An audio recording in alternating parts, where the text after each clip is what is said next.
Bonsoir à toutes et à tous, à celles et ceux qui s'intéressent à l'espace, à la lumière, au mystère, à l'amour sans limite. Bienvenue.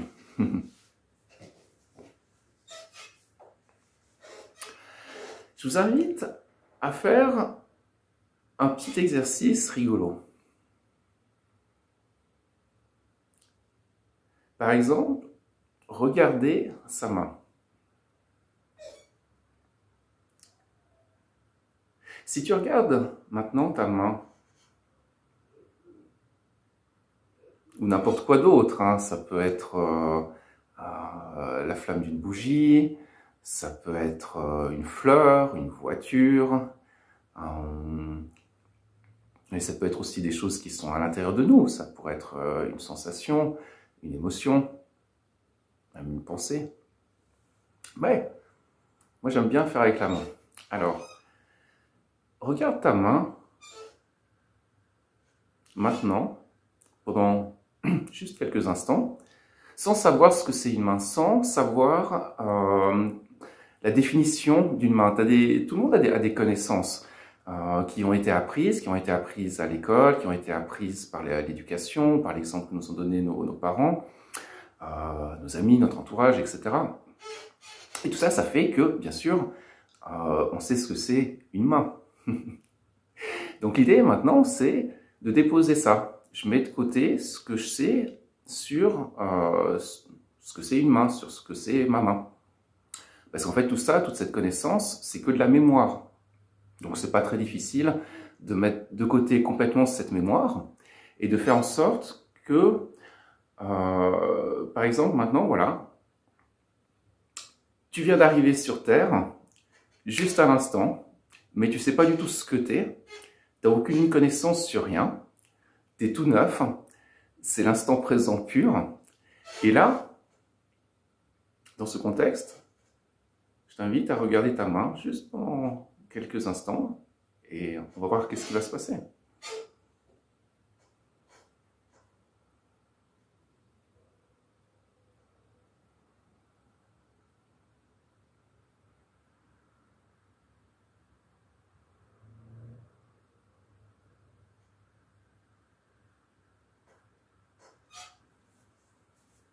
Alors, si l'exercice il est bien fait, parce que je sais que pour certaines personnes, mettre de côté sa mémoire et ce qu'on a appris sur les choses et sur le monde et tout ça, c'est pas forcément un exercice facile. Pour moi, ça a toujours été un exercice relativement facile, je crois. Et qu'est-ce qui se passe quand on fait ça? Quand tu fais ça, il se passe un truc assez rigolo, c'est que ta main disparaît. Quand tu regardes ta main sans savoir ce que c'est une main, sans te rappeler de toutes tes définitions et de toutes tes connaissances au sujet d'une main, ta main disparaît. C'est pratiquement instantané.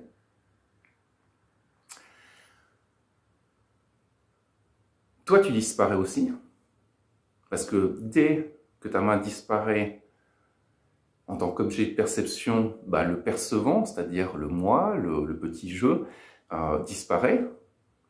Il n'y a plus de main, il n'y a plus de Xavier, il n'y a plus quelqu'un qui pourrait éventuellement voir quelque chose. Et la relation entre Xavier et la main disparaît aussi. Et ce qui est marrant, c'est que quand ça disparaît, bah évidemment, tout le monde a disparu. Il n'y a plus de monde, il n'y a plus de temps, il n'y a plus rien.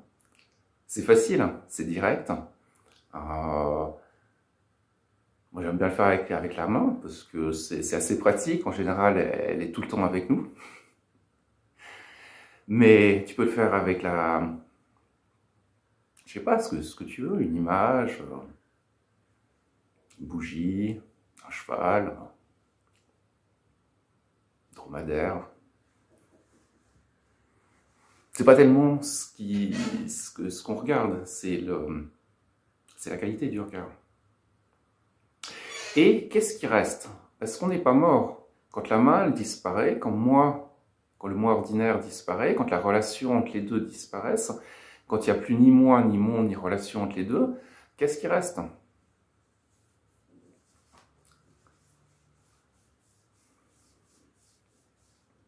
C'est facile, il y a un espace ouvert, un espace sans limite, dans lequel on ne peut rien saisir. Dans cet espace, il n'y a ni perception, ni absence de perception. Il n'y a ni quelque chose, ni rien.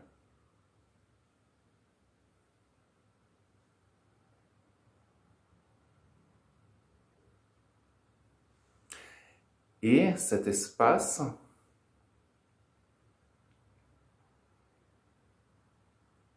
c'est la source de la vie, la source de toutes les vies, la source de tout, la source du Big Bang, la source de l'univers, la source de toutes les créatures.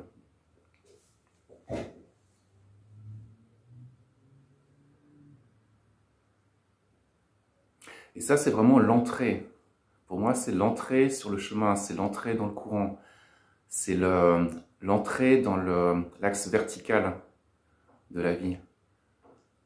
La plupart des gens, ils vivent toute leur vie dans un axe totalement horizontal. Ils font des choix sur un plan horizontal, ils rencontrent des gens sur un plan horizontal, ils ont des discussions sur un plan horizontal. Toutes leurs pensées sont sur un plan horizontal. Même l'idée de verticalité, rien que l'idée, est totalement absente. Donc si vous êtes là maintenant, je présume qu'il y a déjà une certaine verticalité chez celui qui regarde.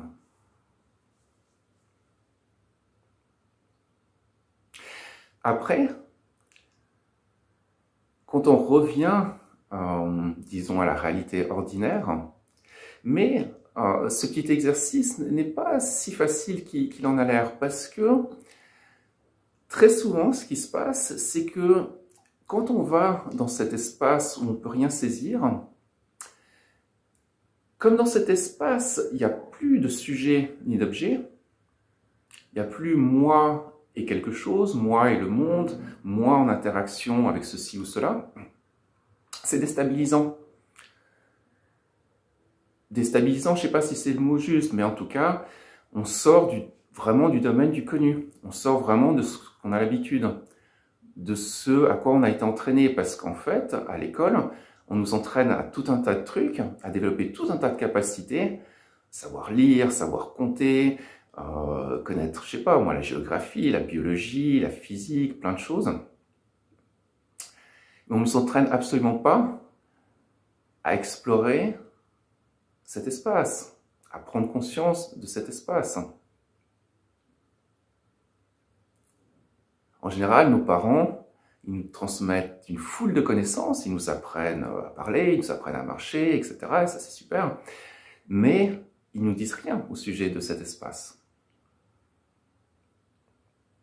Donc, quand on est à l'âge adulte et que, par un moyen ou un autre, par des circonstances telles ou telles, on rencontre cet espace, souvent ce qui va se passer, c'est que l'esprit peut être effrayé. L'esprit peut dire « Non, non, moi je ne vais pas là. » C'est menaçant ce truc. Parce que ça ne correspond pas du tout à ce dont j'ai l'habitude. Et pour l'être humain, je pense là, toutes les créatures, l'inconnu, c'est quelque chose qui souvent fait très très peur.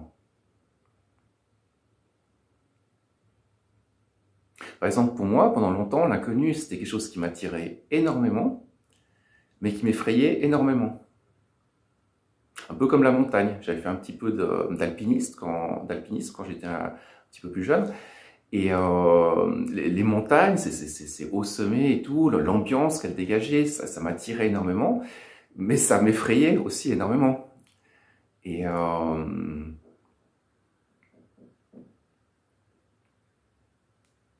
donc voilà, l'idée, c'est pas de rester pendant des jours et des jours absorbé dans cet espace, immergé dans cet espace, mais c'est d'y aller au moins une fois, et d'y aller au moins une fois vraiment, d'en prendre vraiment conscience, pleinement conscience, à 100%. Pas d'y aller juste une demi-seconde et puis de partir en courant. Ça va pas suffire, même si c'est déjà très très bien. Et donc je disais, après, quand on revient dans le monde ordinaire, dans les perceptions ordinaires, qu'est-ce qui se passe? Eh bien, il y a quelque chose qui va se révéler. C'est que les phénomènes qu'on voit, les gens qu'on rencontre, les choses qu'on touche, etc., c'est beaucoup moins réel que ce que le monde veut nous faire croire. Le monde, le téléjournal en particulier, les médias, etc., le quotidien, tout ça, ça veut nous donner l'idée d'un monde très réel, où tout est solide, où tout existe indépendamment de nous, à l'extérieur de nous, indépendamment de notre esprit, etc. Et c'est pas la vérité, c'est pas la vérité du tout. Quand on revient à la source, à cet espace qui est la base d'émergence de tout, après, on va voir assez facilement que tout ça, tout ce qu'on voit, tout ce qu'on perçoit, touche, etc., c'est des créations de l'esprit. Je veux dire, c'est exactement la même chose que la nuit. La nuit, quand on fait des rêves, on va rencontrer plein de gens, on va vivre plein de situations, on va vivre plein d'aventures. On va conduire une voiture sur une route, on va aller sur une montagne, on va aller à la mer, j'en sais rien. Mais quelle est la substance de tout ça? Quand je suis en rêve, par exemple, et que je conduis une voiture sur une route, la nuit, en rêvant, c'est quoi la substance de la route? C'est quoi la substance de la voiture? C'est quoi la substance du conducteur? Ben, c'est facile à voir, c'est que des créations de l'esprit. C'est que des créations magiques de l'esprit. En rêve, tout ce qu'on expérimente, c'est des créations magiques de l'esprit. Mais c'est vivant, c'est très vivant. Si je suis sur un pont en rêve et puis que je saute du pont ou que le pont s'effondre, je me sens vraiment tomber. Je veux dire, ça a l'air très, très réel. C'est pour ça que des fois, on fait des cauchemars la nuit et puis on se réveille et puis on est dans un état très, très bizarre. C'est pour ça que les rêves, ils nous influencent parce que ils ont l'air d'être réels. Mais quand je rêve la nuit, tous les gens que je rencontre, c'est des créations magiques de mon propre esprit. Et moi-même, je ne suis pas du tout quelqu'un, une personne. Je suis juste une création magique de mon propre esprit. Si en rêve, par exemple, mon corps, je ne sais pas, il est attaqué par des crocodiles, je risque d'avoir peur. Mais pourquoi? Parce que je ne réalise pas la situation. Je ne réalise pas que ces crocodiles sont des créations de mon propre esprit et que le corps qui va se faire dévorer par ces crocodiles est un corps imaginaire. C'est une création magique, une création de l'esprit. Donc, voilà. Ça, c'est vraiment la base du chemin, la base de la voie. Je pense que tout est là. Prendre conscience de la source, de son caractère insaisissable, du fait qu'il n'y a ni sujet ni objet. Au niveau de la source, il n'y a ni perception, ni absence de perception, ni temps, ni éternité, ni quelque chose, ni rien. Ça, c'est voilà, le premier aspect. Et le deuxième aspect, c'est de bien voir ce côté très magique de tous les phénomènes. On peut aller encore un peu plus loin si vous voulez. Ce qu'on nous enseigne à l'école, par exemple, c'est que les choses ont un poids. Un homme, une femme, ça pèse, je sais pas, 70 kilos, quelque chose comme ça. Une voiture, 1 tonne, 2 tonnes, quelque chose comme ça. La planète Terre, c'est des milliards et des milliards de tonnes. C'est vachement lourd, la Terre. Mais si tout ça, c'est des créations de l'esprit, des créations magiques de l'esprit, ça pèse combien, une création magique? Ça pèse 0, c'est facile à voir. Cette histoire que, par exemple, de la mort, on nous enseigne que, voilà, tous les êtres humains, ils naissent, ils vivent un certain temps sur Terre, et après ils meurent. La même chose avec les animaux, la même chose avec les arbres, les fleurs, même les villes, même les civilisations, elles naissent, et puis Ça dure un certain temps, puis après, ça meurt. Mais dans un rêve, quand une création magique de l'esprit s'arrête, il y a quelque chose qui meurt. Il n'y a rien.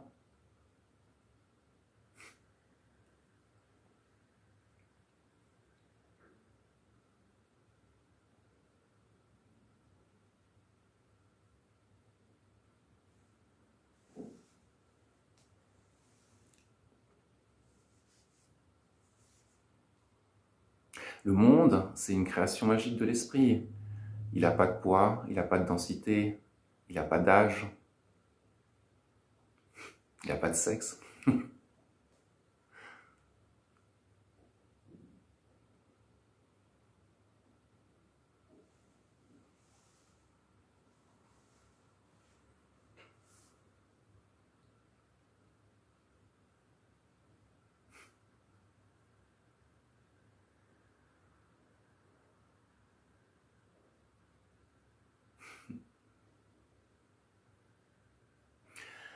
Alors voilà, c'était ce que j'avais envie de partager ce soir. Et si parfois tu souffres, si parfois tu es dans l'inconfort, si parfois il y a un fort sentiment d'insatisfaction, eh ben rappelle-toi de ça. Rappelle-toi que tout ça, c'est que des créations de l'esprit. Et l'esprit, dans ce contexte, c'est la source de vie. Et qui peut rien arriver de mal à une création magique de l'esprit. Il peut rien arriver de bien non plus. Donc il n'y a aucune raison d'avoir ni des peurs, ni des désirs. Bien sûr, on peut avoir des peurs et des désirs, mais pour jouer. Un peu comme les petits enfants, je veux dire, ils vont se cacher derrière un buisson, puis quand un copain passe, ils font bouh, puis la copine sursaute, mais c'est pour rigoler. Dans ce contexte-là, c'est rigolo d'avoir peur. Parce que tu n'es pas possédé par la peur, tu n'es pas possédé par le désir, tu n'es pas possédé par le manque.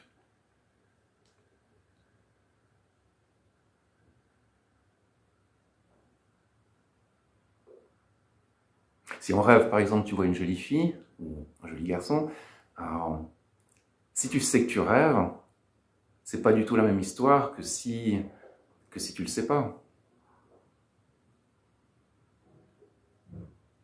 Si tu crois que c'est réel, si tu crois que la jolie fille ou le joli gars, il est réel, bah, il y a l'attachement, il y a le désir de posséder, il y a la dépendance affective, il y a plein de trucs comme ça. Si c'est évident que c'est juste une création magique de l'esprit, bah, tu vas pas t'attacher à une création magique de ton propre esprit. Tu vas jouer, tu vas rire.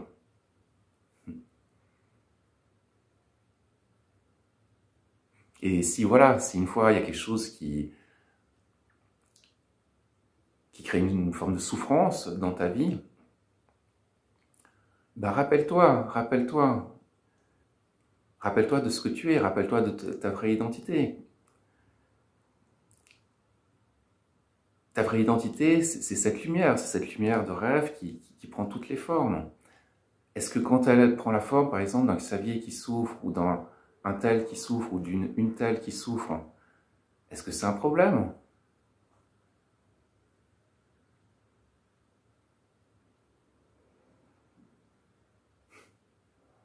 Quelles que soient les formes que la lumière prend, ça ne lui fait pas souffrir. Elle veut prendre la forme de tout et n'importe quoi, mais elle ne devient jamais les formes qu'elle prend. Donc il ne peut pas y avoir de problème. Il ne peut pas.